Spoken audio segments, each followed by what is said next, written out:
만나서 반갑습니다. 우리 옆 사람과 함께 인사 나누겠습니다. 다시 만나게 되어 반갑습니다. 네,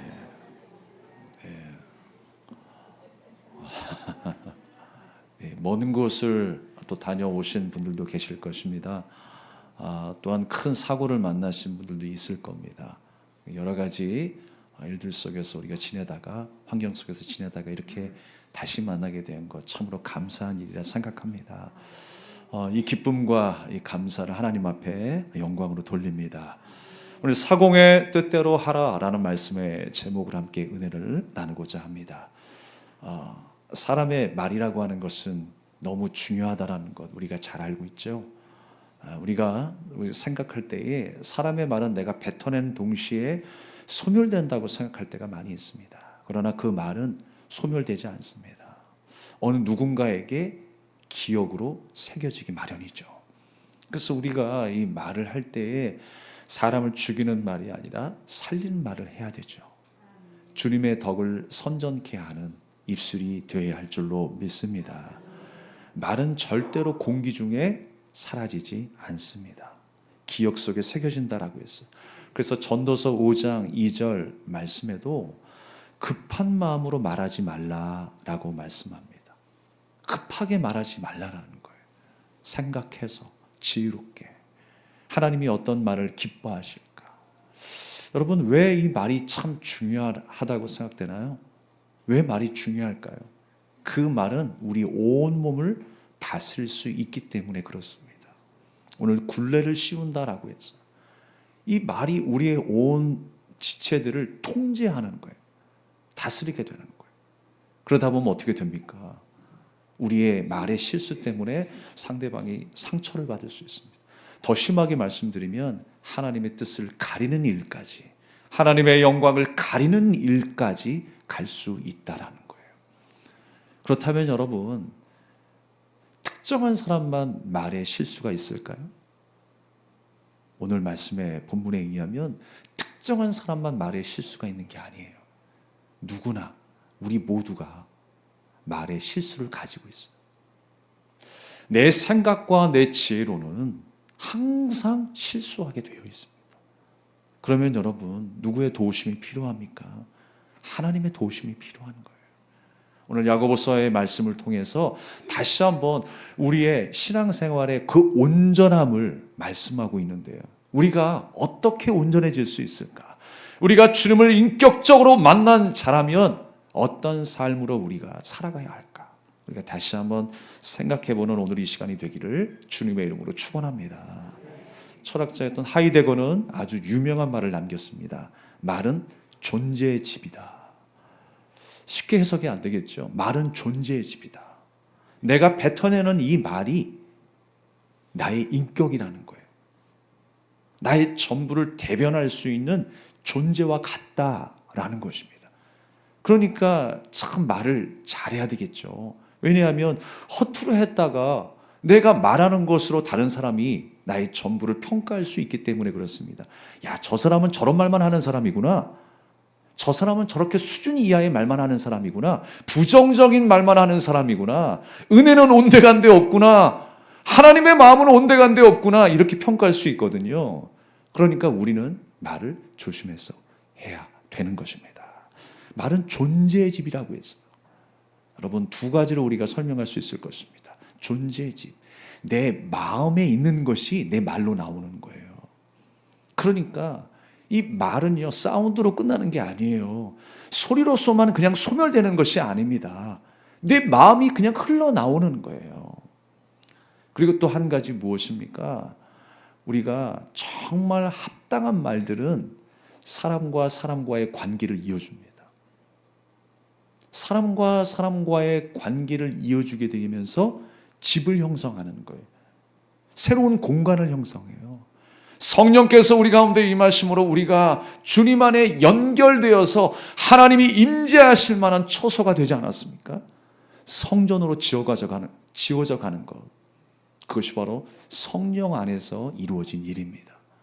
내 지혜와 내 경험으로 살았던 인생이 성령을 받아서 성령의 통치와 다스림 안에 살아가는 인생이 어떤 변화를 이루게 되었는가, 그 말씀을 오늘 하고 계시는 거예요.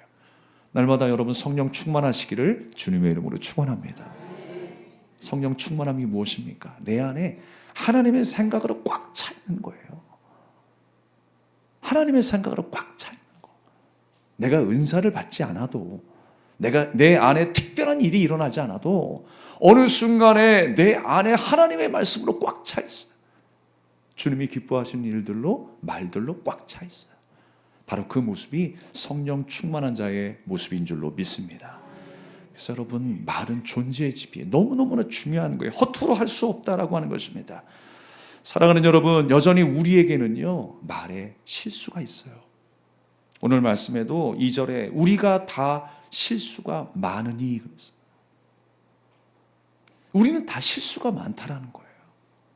만약에 실수가 없는 온전한 사람이라면 능히 온몸도 굴레 씌우리라.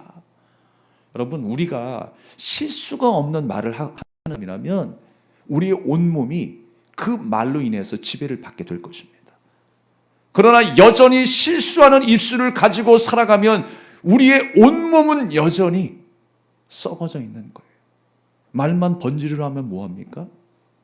우리의 마음과 우리의 행함이 엉망이라면 그건 말의 실수지요. 바리새인들이 말은 번지르르하게 잘했습니다. 하나님의 말씀을 외우고 묵상하고 전했습니다. 가르쳤습니다. 그럼에도 불구하고 그들의 마음은 회칠한 무덤과 같았어요.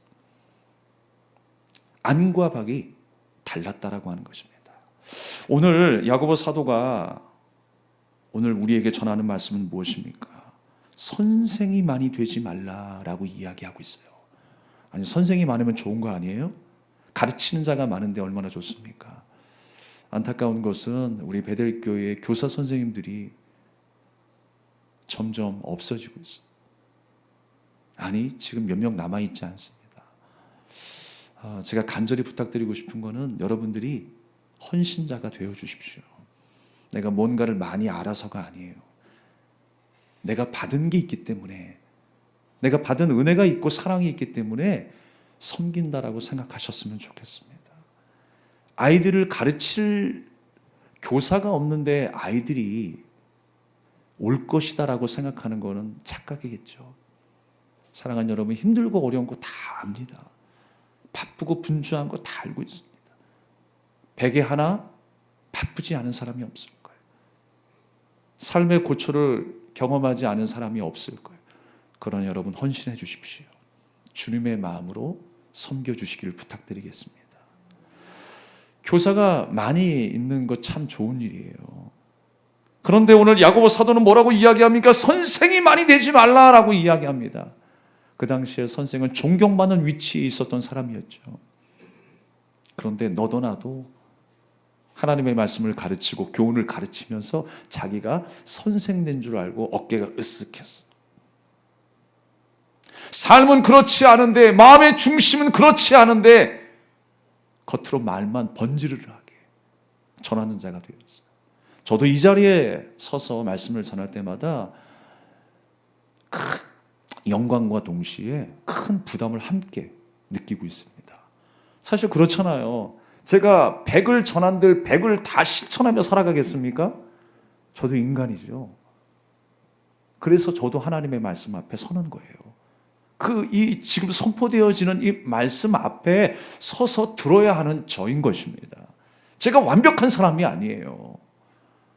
그런데 어느 순간에 내가 선생이 돼서, 내가 목사가 됐으니까, 내가 가르치는 자가 되었으니까 어깨에 힘주고 목에 힘이 들어가면 그게 정상적인 겁니까? 아니죠. 오늘 사람들이 율법을 지키면서 하나님의 말씀을 가르치면서 나는 이렇게 행하고 있어, 나는 이렇게 가르치고 있어, 어느 순간에 모두가 다 선생이 되어버렸어.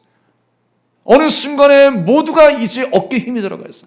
나는 예외야 라는 생각, 나는 저 세리와 같지 않아 라고 하는 생각, 나는 죄인이 아니라 나는 의인이야, 자기 의에 빠져서 살아가는 사람들. 모두가 선생이 되어 가는 인생이었어요. 오늘 야고보는 선생이 많이 되지 말라라고 말씀하고 있습니다. 가르치는 사람이 많으면 좋겠지만 앞서서 더 큰 심판을 받을 줄 알고 선생이 되지 말라라고 말씀하고 있습니다. 그 이유는 무엇일까요? 뭔가 잘못되어 가고 있다는 거예요. 바른 말을 하고 바른 가르침을 주는 선생이 아니라 뭔가 잘못되어 가고 있다라고 하는 것입니다. 가르치는 사람이 막중한 책임을 느끼고 바르게 가르쳐야 되죠. 자기 삶에서부터 뭔가 새로워져야 하죠. 누구보다 강단에서 말씀을 전하는 저도 하나님의 말씀에 귀 기울여야 합니다. 날마다 기도의 자리에 있어야 합니다. 말씀을 묵상하는 자리에 있어야 합니다. 완벽해서가 아니라 함께 듣는 것이죠. 그래서 그 당시에 야고보서에 저자였던 야고보가 사람들을 바라볼 때에 잘못된 동기로 그 자리를 원하는 사람들이 있었다라는 거예요. 그 선생의 위치가 좋았던 것이죠. 존경받는 위치가 좋았던 것이죠. 자기가 율법을 행하면서 자신이 고상한 사람이 된 것처럼, 거룩한 사람이 된 것처럼 착각하며 살아가고 있었다는 것이죠. 어떻게든 책임감 없어도 어떻게든 내가 선생이 되려고 하는 갈망만 있었다는 것입니다. 우리가 하나님의 말씀 디모데전서 1장 7절의 말씀을 함께 읽도록 하겠습니다. 시작. 율법의 선생이 되려 하나 자기가 말하는 것이나 자기가 확증하는 것도 깨닫지 못하는도다. 말만 하는 거예요. 깨닫지도 못하고 있어요. 온전히 행하지 못하고 있어요. 또 디도서 1장 11절 말씀 시작. 그들의 입을 막을 것이라. 이런 자들이 더러운 이득을 취하려고 마땅하지 아니한 것을 가르쳐 가정들을 온통 무너뜨리는도다. 아멘. 이 당시에 이 이전에 그 말씀을 보게 되면 할례파가 등장합니다. 할례파. 그러니까 이 할례파는 어떤 마음을 가지고 있었냐면 진리를 가르치려고 하는 마음이 아니라 자기의 이익과 명성을 위해 살았던 사람들입니다. 나는 할례 받았으니까 거룩한 사람이라는 거예요. 하나님의 사람이라는 거예요. 그러나 그들의 실제적인 신앙생활은 그렇지 못했다라는 거예요. 그들의 본 마음은 어떤 마음이었느냐? 자기 이익과 명성에 있었다라고 하는 것입니다. 우리가 금요일날 함께 나누었던 그 오네시모라고 하는 그 이름의 뜻이 무엇입니까? 이익이라고 했어요. 이익. 자기 유익을 쫓아 살아갔던 인생. 그가 범죄하여 감옥에 들어가서 죽임을 당할 수밖에 없는 그 상황 가운데에 사도 바울을 만나서 사도 바울이 그의 중보자가 되어 빌레몬에게 서신을 띄우죠. 그리고 그 오네시모가 용서받게 되었어요. 용서받게 되었어요. 그 당시에 여러분 종의 신분은 주인의 명령을 거역하거나 주인의 재물을 훔쳐 도망가게 되면 사형입니다. 주인 마음대로 할 수 있는 그 자격이 있었어요. 그럼에도 불구하고 사도 바울이라고 하는 그 중보자 때문에 오네시모가 다시 살게 되었어요. 우리 인생은 어떤 인생이었습니까? 하나님의 말씀을 떠나 자기 유익과 자기 명예와 자기 만족을 위해 살았던 인생 아닙니까? 하나님의 영광을 위해 살아갔던 인생이 아니었습니다. 그런데 예수 그리스도께서 우리의 중보자 되심으로 이제 우리가 하나님의 뜻을 따라 살아가는 주님의 자녀가 된 줄로 믿습니다. 주 안에서 온전한 사람이 되라. 이것이 바로 오늘의 메시지 핵심입니다. 온전한 사람은 어떤 모습으로 살아가는가? 우리가 예수님을 인격적으로 진짜 만났다면 우리의 삶 속에 어떤 모습이 나타나는가? 성령이 내게 임하시면 나는 어떤 사람이 되는가? 주님의 증인이 되어 살아가죠. 성령이 내게 임하시면 하나님의 뜻을 옳게 분별하며 살아가는 왕 같은 제사장으로 살아갑니다. 제사장은 하나님의 뜻을 분별하는 사람이죠. 선지자는 하나님의 말씀을 분별하며 전하는 자로 살아가는 것이죠. 그 말씀이 내 삶을 통하여 흘러가게 하고 하나님의 뜻이 내 삶을 통하여 나타나게 되는 삶, 바로 그 삶이야말로 온전한 사람이다. 온전한 삶이다 라고 우리에게 말씀하고 있는 것입니다. 그래서 16절 그 디도서 1장 16절 말씀에 보면 하나님을 시인하나 행위로는 부인하는 자다라고 말씀하고 있습니다. 행위로는 부인하는 자다. 여러분, 이것은요 움직이지 않는 게 아니에요. 움직이고 있으면서도 행하지 않는다라고 말할 수 있어요. 이 뜻이 무엇일까요? 우리가 입술의 고백처럼 마음에서 나온 행동이 아니라는 거예요. 내가 입술로 거룩을 외치고 하나님을 찬송하고 있지만 내 마음에서 우러나오는 그 고백과 행동이 아니라고 하는 것입니다. 입술로는 시인하나 행위로는 행하지 않는다라는 거예요. 사랑하는 여러분, 우리는 연약한 자들입니다. 그래서 항상 말에 실수가 있어요. 그래서 그 입술로 인하여 우리의 모든 지체가 다 망가져 버립니다. 우리가 통제와 다스림을 받아요. 그러나 우리가 통제와 다스림을 받아야 될 것은 내 지혜가 아니요, 우리의 경험이 아니요, 성령님이신 줄 믿습니다. 성령님의 감동과 그 은혜를 통하여서 우리가 통치와 다스림을 받아야 돼요. 그렇게 하나님을 가까이 할 때에 우리의 삶이 온전해질 수 있다라고 말씀하고 있어요.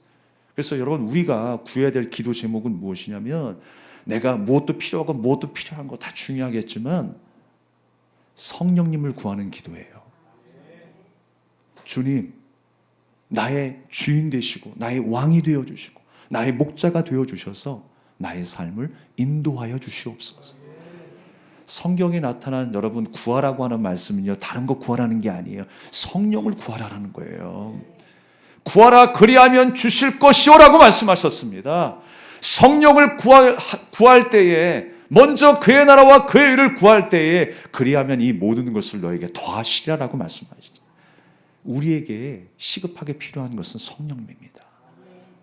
우리가 때때로 옛사람의 습관대로 자꾸만 살아갑니다. 우리 혈기대로 살아갑니다.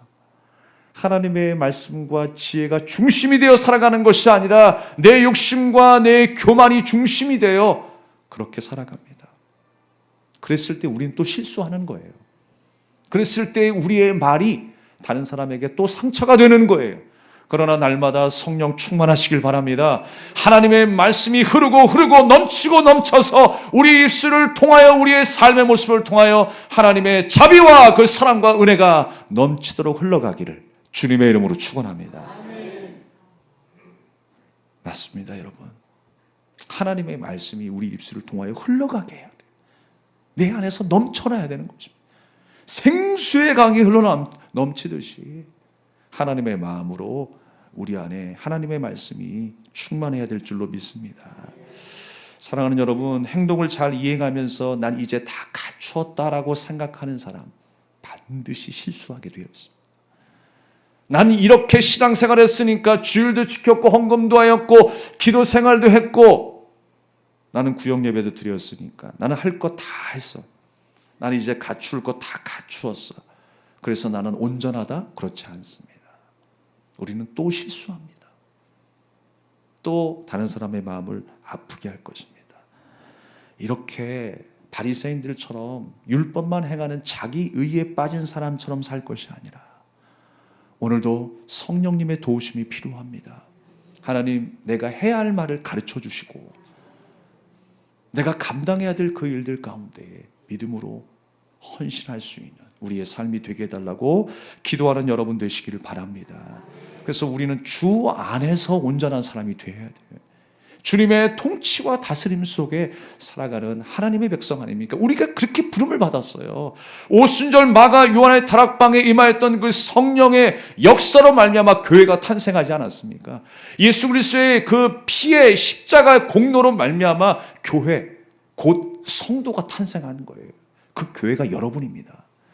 건물로서의 교회가 먼저가 아니라 여러분 성도로서의 교회가 먼저라는 걸 기억하시기 바랍니다. 성령이 임하셔서 내가 예수님의 증인된 것 아니겠습니까? 성령이 우리를 하나 되게 이으셔서 주님이 거하실 만한 처소가 된 거 아니겠습니까? 성령이 떠나가시면 우리의 모임은 그냥 세상의 집회와 다름이 없는 거예요. 어디에 있든지 어디서 모이든지 그곳에 하나님이 임재하셔야 됩니다. 하나님의 마음으로 충만해야 합니다. 그랬을 때 우리는 실수하지 않아요. 하나님의 사랑의 언어를 뿜어낼 수 있게 되는 줄로 믿습니다. 본문에 나타난 이 말의 실수라는 게 그렇습니다. 자기 의와 자기 뜻대로 살아가려고 하는 그 불완전한 모습이라는 거예요. 그래서 갈라디아서 3장 24절에서 26절의 말씀을 다시 한번 좀 우리가 읽어보겠습니다. 시작. 이같이 율법이 우리를 그리스도께로 인도하는 초등교사가 되어 우리로 하여금 믿음으로 말미암아 의롭다함을 얻게 하려 함이라. 믿음이 온 후로는 우리가 초등교사 아래에 있지 아니하도다. 너희가 다 믿음으로 말미암아 그리스도 예수 안에서 하나님의 아들이 되었으니. 아멘. 지금 사람들이 율법을 지키면서 내가 교사가 되었다라고 하는 거예요. 내가 다 지키면서 내가 너희들을 가르치고 있다. 내가 교사가 되었다라는 거예요. 그러나 말씀에서 뭐라고 이야기합니까? 율법은 그리스도께로 인도하는 초등교사다, 몽학 선생이다 라고 말씀하고 있는 거예요. 여러분, 우리가 행위로서 끝나는 것이 아니라 율법을 우리에게 주신 그 목적이 뭐냐면 죄를 알게 하고 내가 율법을 지켜서 이 죄를 해결할 수 없구나 라고 하는 것을 깨닫는 데 있습니다. 그렇게 깨닫고 나는 안 되니까, 내 수고와 내 공로로는 안 되니까 하나님만이 이 문제를 해결할 수 있겠구나. 예수님만이 우리의 죄의 문제를 해결하실 분이구나 라고 하는 것을 깨닫고 예수님께로 가는 거예요. 그게 율법의 목적이라는 거예요. 그런데 유대인들은 어떤 마음을 품었습니까? 율법을 지키면서 이게 다다라고 생각하는 거예요. 이게 내 의고, 이게 내 자랑이고, 이것이 바로 거룩함의 표상으로, 바로 구원받을 수 있는 자격으로 생각했던 것입니다. 그러나 우리는 예수님 앞에 인도함을 받았어요. 하나님의 말씀을 통해서 우리가 더 가까이 할 분은 누구십니까? 바로 예수님이에요. 우리가 말씀을 계속 듣습니다. 기도를 계속합니다. 주의 거룩한 일들을 위해 헌신합니다. 그러면 그럴수록 여러분, 우리는요 더 예수님 앞에 가까이 가야 돼요. 예수님을 닮아가야 하는 거예요. 예수님의 인격이 나의 성품이 되어야 할 줄로 믿습니다. 우리가 그렇게 예수님을 가까이 하는데 우리 입에서 나오는 것이 쌍욕이 되면 되겠습니까? 남을 비방하는 이야기면 되겠습니까? 부정적인 말로 충만해지면 되겠습니까? 그건 예수님을 가까이 하는 모습이 아니죠. 우리가 그 아이들의 모습도 그렇습니다. 아이들이 욕을 누구에게서 배워요? 가장 가까운 부모에게서 배우는 거예요. 아이들이 요즘에 많은 상처를 받습니다. 깨어진 가정을 통해서 수많은 아이들이 상처를 받아요. 옛날에 볼 수 없었던 정신병들이 참 많이 발생을 합니다. 가장 가까운 부모에게서 발생한 문제였어요. 그 아이에게서 자생한 문제가 아니에요. 가장 가까이 했던 친구들, 가장 가까이 했었던 부모들 영향을 받는 것이죠. 사랑하는 여러분, 영향을 받는 존재가 아니라 영향을 주는 존재가 되십시오.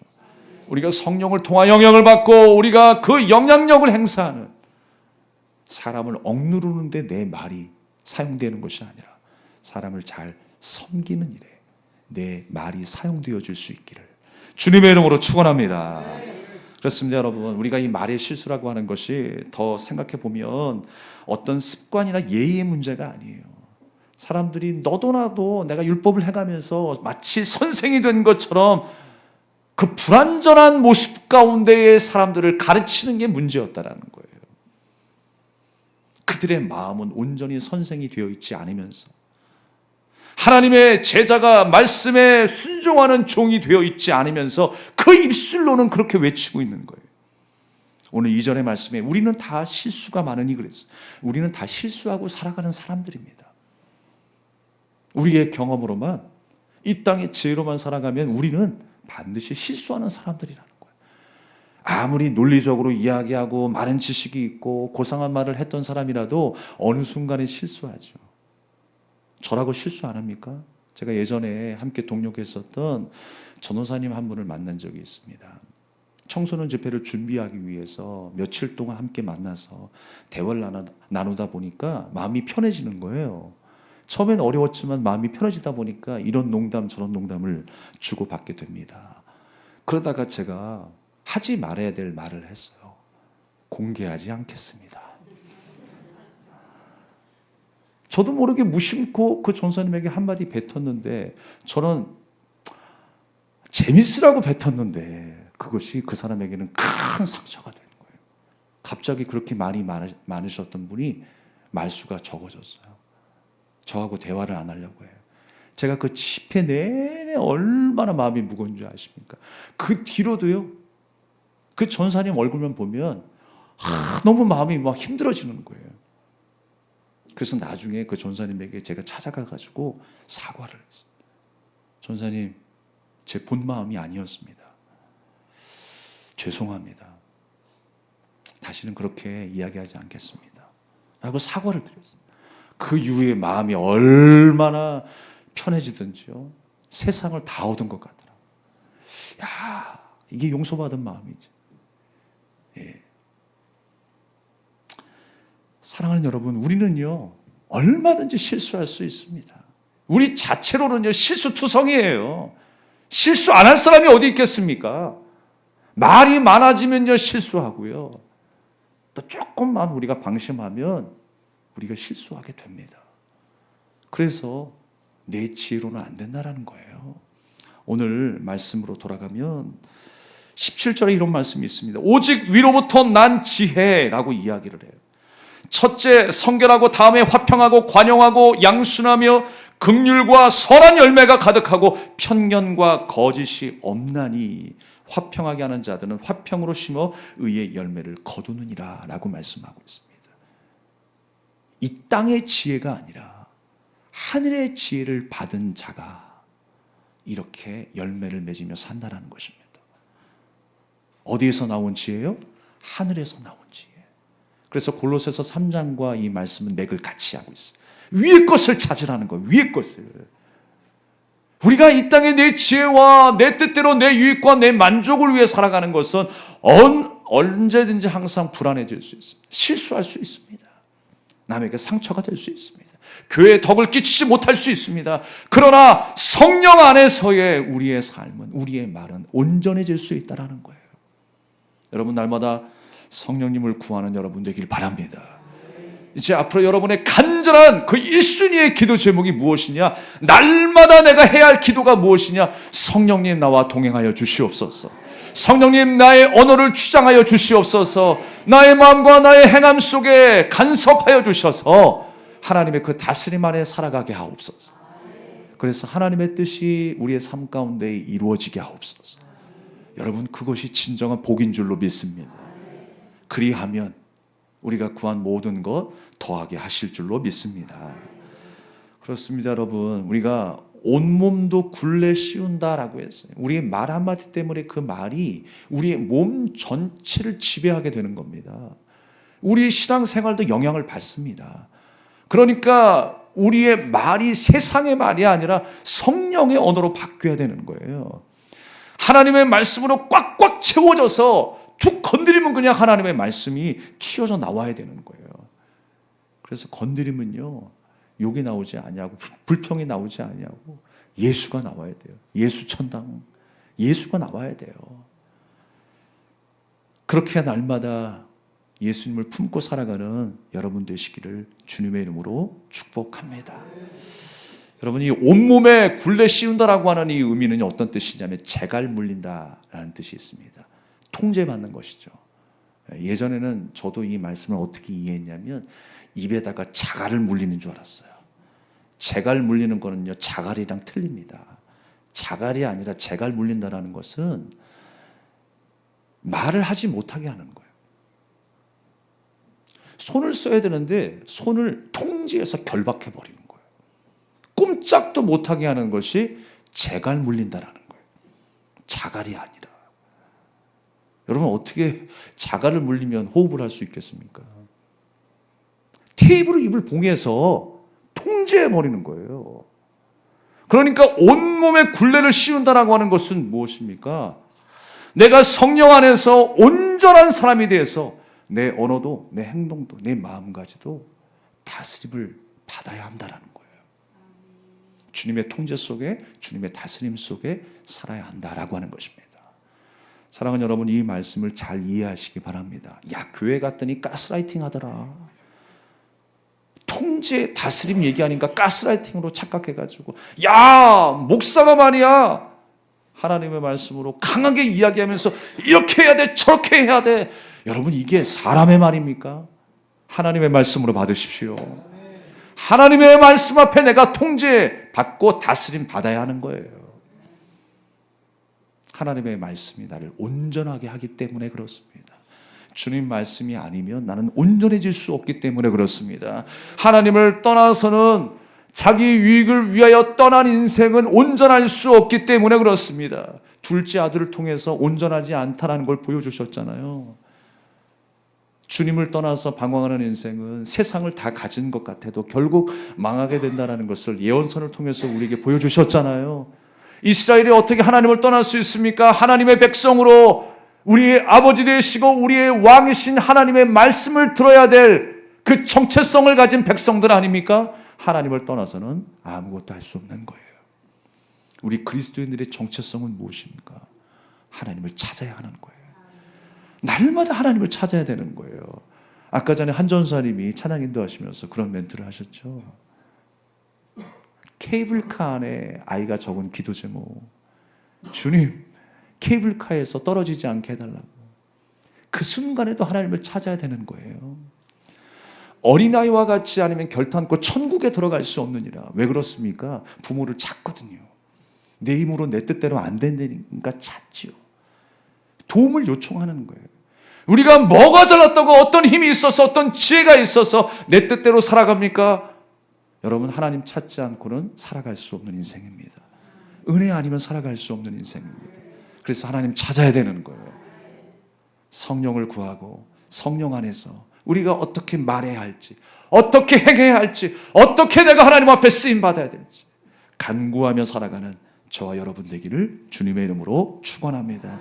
그렇습니다. 예수님만이 우리의 사공이 되셔야 돼요. 우리는요, 실수가 많아서 우리가 서로 막 잘났다고 뭐 좀 안다고 해서 서로 사공이 되려고 그러죠. 사공이 많으면 어떻게 된다? 배가 어디로 간다? 산으로 간다. 교회의 사공은 예수님만 되셔야 합니다. 구역의 사공도 구역장이 아니라 누가 되셔야 돼요? 예수님이 되셔야 돼요. 예수님이 리더자가 되셔야 돼요.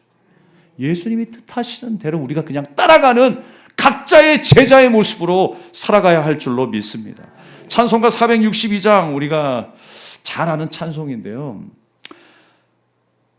이런 가사가 있습니다. 큰 물결이 설레는 어두운 바다, 저 등대의 불빛도 희미한데 이 풍랑에 배저 항해하는 주 예수님이 배의 사공이라. 나 두려움 없네, 두려움 없도다. 주 예수님 늘 깨어 계시도다. 이 흉흉한 바다를 다 지나면 저 소망의 나라에 이르리라. 아멘. 한 구절만 말씀드리려고 했는데 다 중요한 것 같아서 다 불러버렸어요. 우리의 사공은 예수님이 되셔야 합니다. 내가 사공이 되면 안 됩니다. 교회 공동체가 다 사공이 되면 안 됩니다. 성령께서 우리의 사공이 되셔야 하는 것입니다. 오늘 이 혀의 위력을, 그 혀의 능력을 여러 가지로 표현하고 있습니다. 5절 말씀에 보면요, 혀는 작은 지체지만 큰 것을 자랑하도다 라고 했어요. 엄청나게 큰 일을 만들어낸다는 거예요. 엄청난 영향력이 있다라고 하는 것입니다. 작아 보이지만 여러분, 혀는요 너무나 작아 보여요. 그런데 그 혀가 이루어낸 일은요 엄청납니다. 우리가 주님의 뜻대로 살아간다는 거 별거 아닌 것처럼 볼 수 있어요. 그러나 우리가 역으로 생각해 볼 때에 작고 연약한 모습일지라도 주님의 뜻대로 사시기를 소망하십시오. 내가 주님의 뜻대로 살아가는 것이 무슨 의미가 있을까? 내게 어떤 변화가 있을까? 나 하나만 잘한다고 무슨 효과가 있을까라고 생각할지 모르겠어요. 아닙니다. 사랑하는 여러분, 내가 성령의 통제와 다스림 안에 있을 때 나로 인해서 내 가정은 변화할 수 있습니다. 나로 인하여서 교회는 변화될 수 있습니다. 나로 인해서 이 나라와 민족은 변화될 수 있는 것입니다. 우리는 큰 스케일만 생각합니다. 뭔가 큰 재력이 있어야 되고 큰 사람들이 옆에 주위에 있어야 되고 그런 인프라가 구축이 되어야 뭔가 큰 일을 할 수 있을 것처럼 이야기합니다. 그러나 여러분, 우리가 비록 작을지라도 주님의 뜻 가운데 행하는 자라면 그 한 사람을 통해서 하나님은 놀라운 일들을 펼쳐나가실 것입니다. 주님의 뜻대로 사는 것이 중요한 거예요. 그러나 주님의 뜻대로 살지 아니하는 이 혀는 엄청난 많은 사람들에게 상처를 줄 수 있습니다. 마치 작은 불씨가 큰 불을 일으키는 것처럼 말이에요. 제가 군에 있을 때 주특기가 뭐였냐면 81mm 박격포, 또 군악대를 겸하여 같이 했습니다. 그러니까 포사격을 할 때는 항상 겨울에 주로 포사격을 합니다. 너무 힘들어요. 왜냐하면 왜 하필 겨울에 포사격을 할까? 그 무거운 포를 그 추운 날에 들고 이동한다는 게 쉽지 않거든요. 그리고 건조해가지고 불이 많이 나잖아요. 아니 좀 습할 때 사격을 하면 얼마나 좋아요. 그런데 겨울에 사격하는 몇 가지 이유가 있습니다. 숲이 이루어지지 않아야 바르게 바라볼 수 있거든요. 그 목적지, 타겟을 정확하게 바라볼 수 있는 그 계절이 겨울이잖아요. 겨울에 훈련을 많이 해요. 그리고 습하게 되면 안개가 많이 끼게 되고요. 여러 가지 기상 조건이 좋지 않을 수 있습니다. 그래서 겨울에 맑은 날을 택해서 포사격을 하는 것입니다. 또 민간인 피해를 줄이기 위해서 농번기를 벗어나서 포사격을 하기 때문에 겨울에 보통 포사격을 많이 합니다. 그런데 이제 한 가지 우려가 되는 건 뭐냐면 항상 이 산불이 날까 우려가 되는 거예요. 제가 언제 한번은 포사격을 하기 위해서 그 사격장에 갔습니다. 그래서 몇 번에 이제 포사격을 하는데 불이 나는 거예요. 연기가 막 피어오르기 시작했습니다.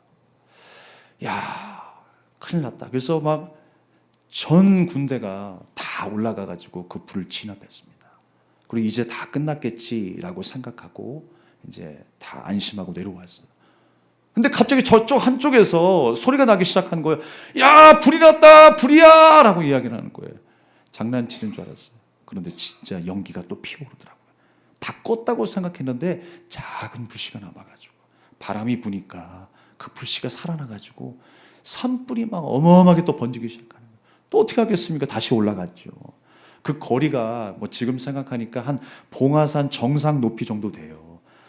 다 정리하고 내려왔는데, 확인하고 내려왔는데 불이 났으니까 어떻게 합니까? 다시 올라가야 되죠. 다시 그 불을 다 진압하고 이제 됐겠지 하고 내려왔습니다. 다 장비를 이제 차에 싣고 이제 군장도 싣고 우리가 이제 부대로 복귀하는구나 라고 생각했는데 또 소리가 나는 거예요. 불이야! 불이야! 라고 하는 거예요. 산에서 또 불이 나기 시작했어요. 그때는요 더 이게 불이 심하게 번져 바람이 더 세차게 불어가지고요 건조하니까 그냥 한순간에 막 산불이 나기 시작하는 거예요. 제가 이제 그 불을 진압하다가 동료들과 함께 진압하다가 그 불 한복판에 들어간 적이 있었습니다. 근데 저는 그때 산불이 무섭다라는 걸 처음 체험했습니다. 제 힘으로 감당할 수가 없더라고요. 동료들의 그 동기들의 도움이 아니었으면 그 불에 갇혀서 그냥 끄슬리는 일밖에 없어요.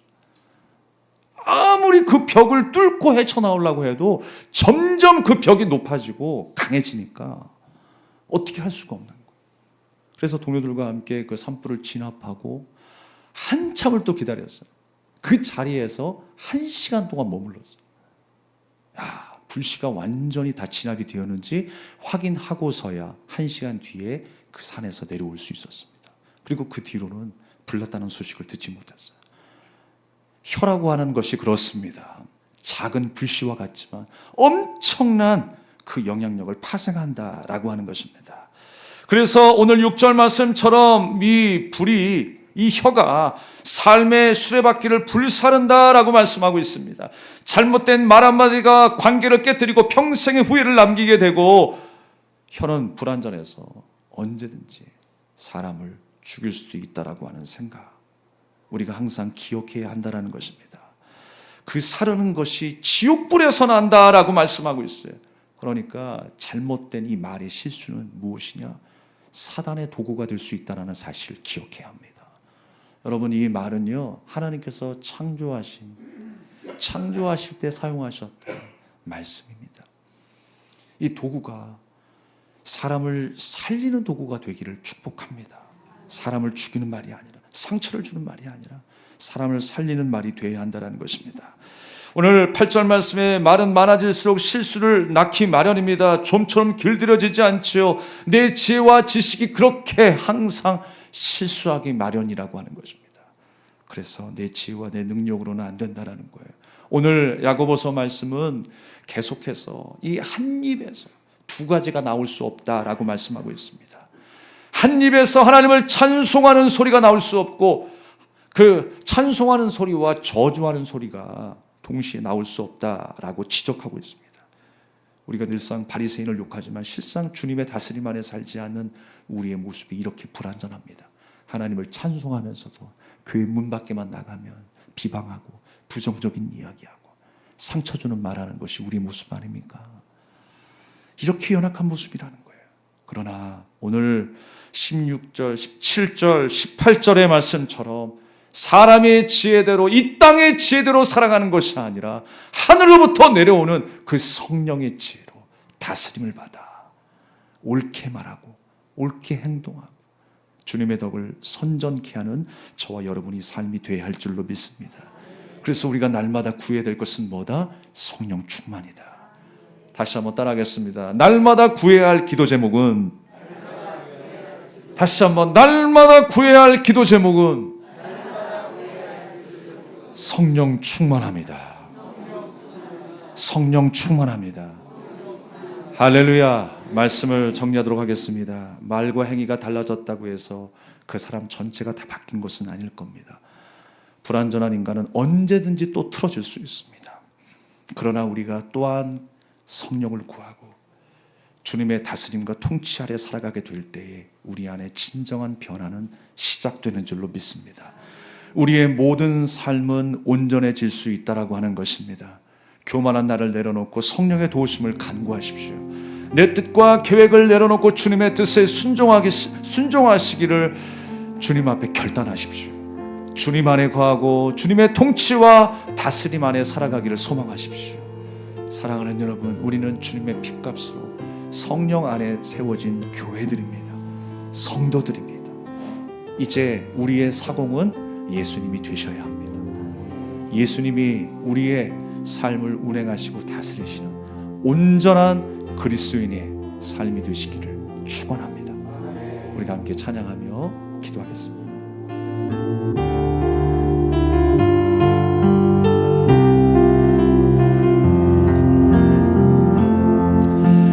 우리는 하나님의 자녀, 주 사랑 안에 우리 거할 때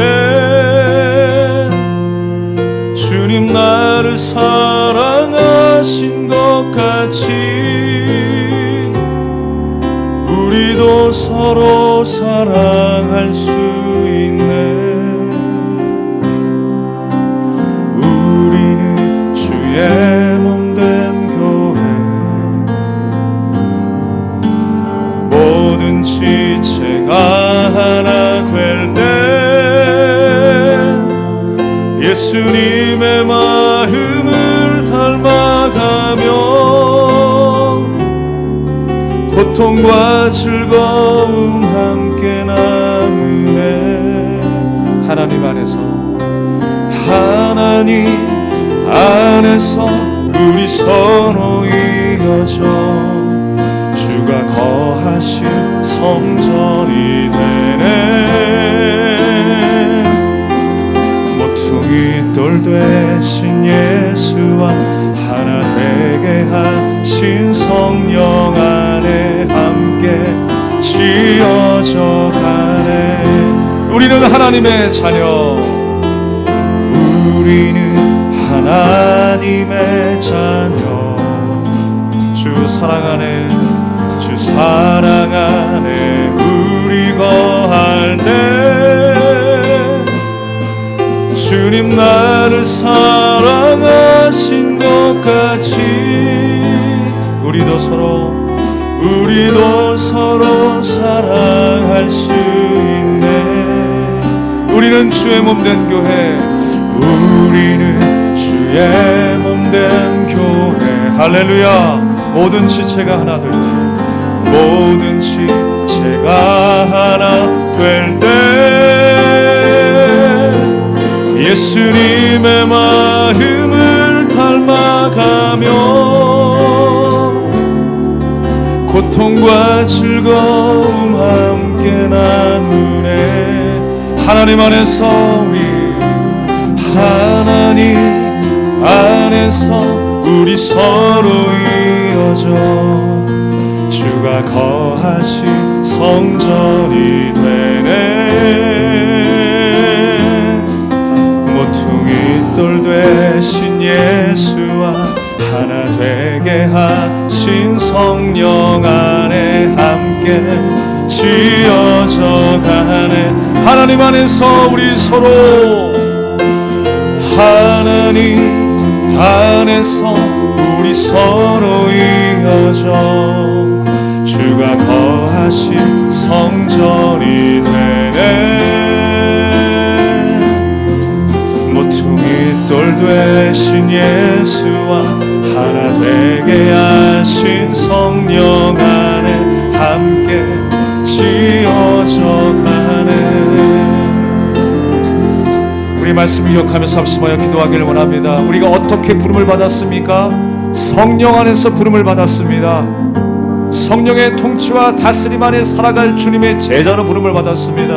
우리가 온전한 그리스도인으로 살아간다라고 하는 것은 바로 항상 말씀으로 꽉 찬 인생, 그리스도의 마음으로 꽉 찬 인생으로 살아가는 것입니다. 그렇다면 우리의 말에 실수는 없을 것입니다. 우리의 행함에 실수는 없을 것입니다. 하나님, 날마다 하나님의 말씀을 사모하며 살아가는 인생이 되겠습니다. 오늘 다시 한번 믿음으로 결단하며 살아가겠습니다. 하나님, 나의 입술에서 살리는 말이 나오게 하여 주시고 나의 행동이 섬기는 행동이 되게 하여 주시고 우리가 그렇게 성령 안에 연결되어 하나님이 임하시는 성전으로 지어져 가게 하여 주시옵소서. 우리 간절한 마음으로 주님을 외치며 기도하겠습니다. 주여, 살아계신 하나님 아버지,